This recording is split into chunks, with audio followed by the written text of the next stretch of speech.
Long story short, on the night of Halloween, my phone was pickpocketed, which wasn't very fun at all. I hadn't been paid yet, so getting a replacement would have been difficult. So I thought of putting a spin on the situation I was in and kind of challenging myself to go without a phone for 30 days. I'm living in a foreign country, which is definitely the added twist to this challenge. I moved to Valencia in October, and I'm loving it here.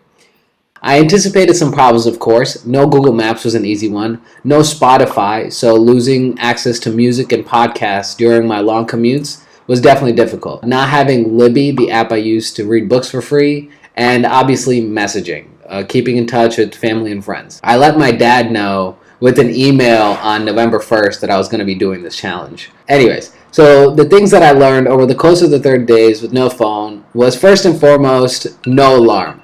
Having no alarm was extremely difficult and totally unexpected from this challenge.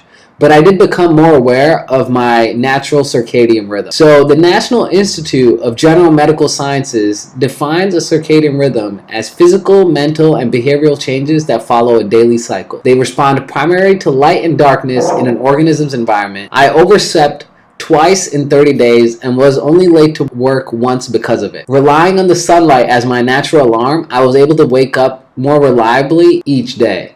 So shout out to you, Mr. Sun, and daylight savings too. I did have more dreams than nightmares, which was a unique outcome of this challenge. As for travel, it definitely became harder to freely explore. I love roaming through the city, and getting lost is part of the process I use to figure it out. But without maps to guide me home, it became much more difficult to freely wander. But it's totally possible. Not only did I travel to different parts of the city, I even went on a road trip across Spain. And this is the van I got to drive. It cost only 16 euros to rent for the whole weekend. It actually snowed on us the drive over there, and I used my friend's phone to record this. This is awesome.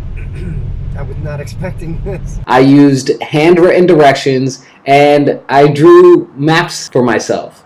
I also asked people for directions. I know, absurd. I realized that the best people to ask are people who frequently spend time on the streets, such as people like taxi drivers or those walking dogs. As for my social life, it didn't change that much because I have some pretty cool roommates, and I got to hang out with them and go out on weekends and throw parties without much problem.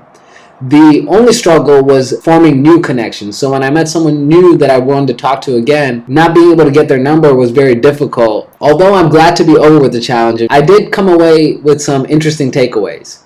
First, and the most obvious one, was way more free time. Literally a few extra hours each day. So this meant more time reflecting on my feelings, slowing down and then observing my surroundings. And my thoughts were definitely less fragmented. I saw myself being less distracted because I was not constantly checking my phone whenever I had a chance or when I felt bored or when I was in the elevator or even in the bathroom. Another interesting thing was my experience with the phantom vibration. So phones have become so near and dear to us that it has changed the literal wiring of our brains.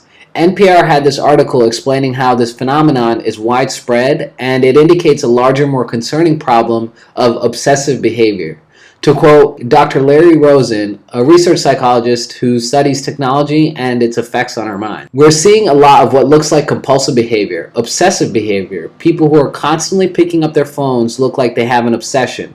They don't look much different from someone who's constantly washing their hands. I'm not saying that it is an obsession, but I'm saying that it could easily turn into one. There's definitely so much more to explore, but I'll stop here for now. In fact, I would like to invite you to challenge yourself to go without a phone for 24 hours. Just see how it feels. I promise it's easier than you think.